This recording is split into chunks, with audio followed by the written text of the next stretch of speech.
I made it. I mean, Welcome to my new office, my very barren, empty room. Hopefully it doesn't echo too much. But it's in Japan. I would show you outside, but I don't want to dox myself right away, at least. After 3 years, after 3 long years, I am finally here. Oh my god.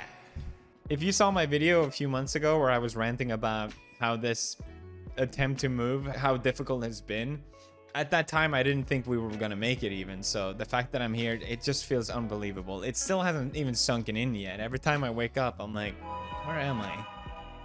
Why is the weather nice? I don't get it. But everything went super smooth. The dogs are they're getting used to being here. Turns out jet lag is a thing for dogs as well. Which made transitioning really difficult because they kept waking up super early, but they're doing great and I'm really happy for it. We're doing really great as well. Honestly though, first few days was kind of shocking. First it was like, we made it to Japan. Oh, we're in Japan. The fuck?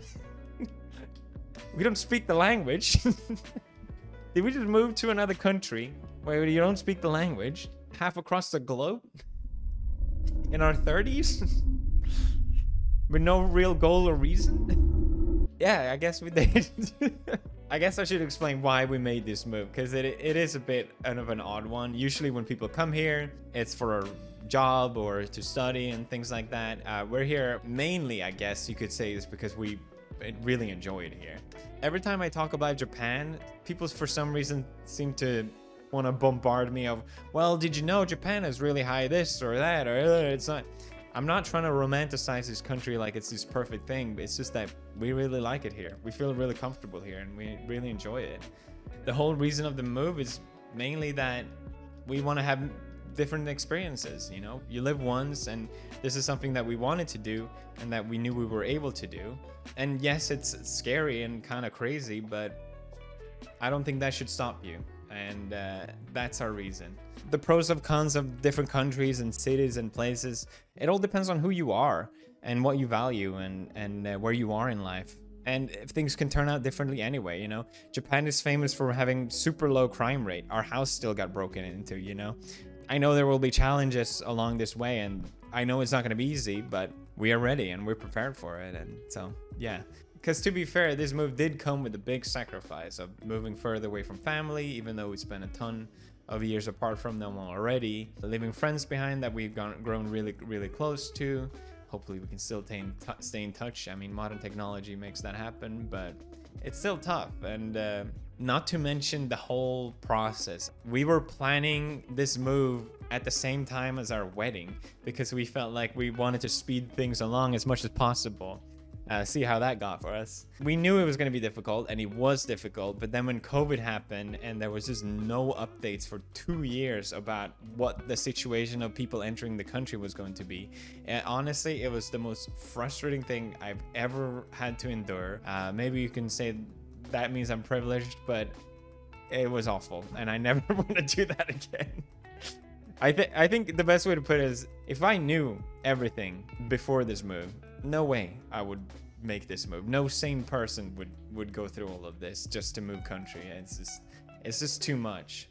And despite how difficult it's been and all the challenges and sacrifices with time and stress and money and oh god, I don't want that all to weigh me down. I'm here now.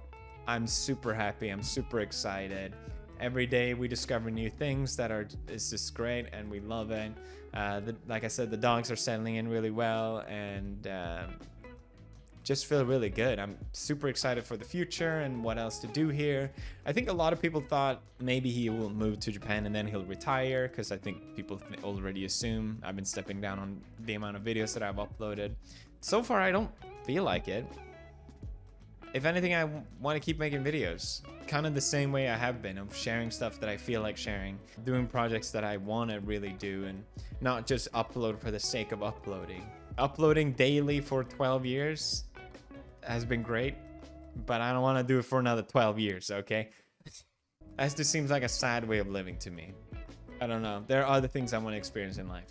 I want to be here in Japan and not at the back of my mind worrying about an upload every single day, you know. But I do want to bring you guys along, like doing vlogs and other kind of stuff like that. But yeah, this is my temporary setup for now. I'm recording this on my laptop. I can't buy a desktop yet because to buy a desktop you need a Japanese telephone number to order, and I don't have that. And to get a Japanese telephone number I need to register at the town hall, and I can't register at the town hall because we had to quarantine because of COVID coming here. So there's already a lot of challenges, not to mention the language barrier. I'm still learning Japanese, obviously, but... Konnichiwa, hashimemashite, Felix-san desu. I got a long way to go, but I think things will just get easier as we go, and it makes it fun, honestly. We obviously took a jet to get here, and I feel like maybe people will wonder about that or ask questions. It's not the kind of... If you know me, that's not the kind of thing I would normally do. I wouldn't even consider it if I didn't feel like I didn't have any other option. There was so many difficult with bringing our dogs.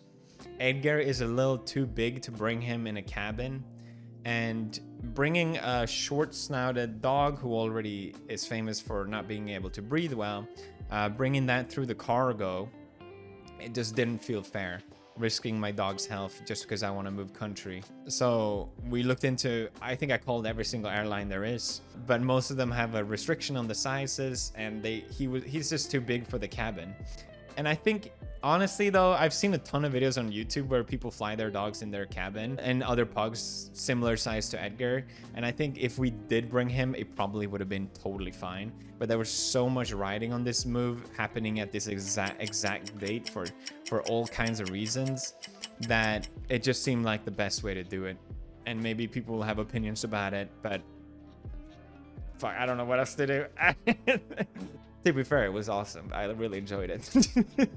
It's the kind of experience you do once in a lifetime, and I'll never forget it. It was so cool. It felt like a dream, honestly. The fact that it finally happened. We were sitting there on our way to Japan. After all this amount of stress and work, it finally happened, and here we are.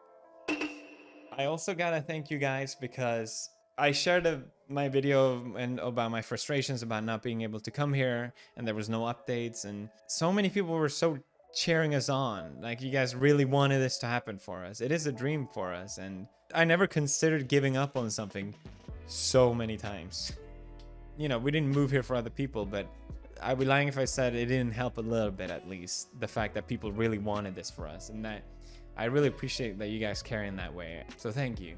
It's been a while since I've been this excited for the future. I can't wait to see what next insane chapter that we've done will lead.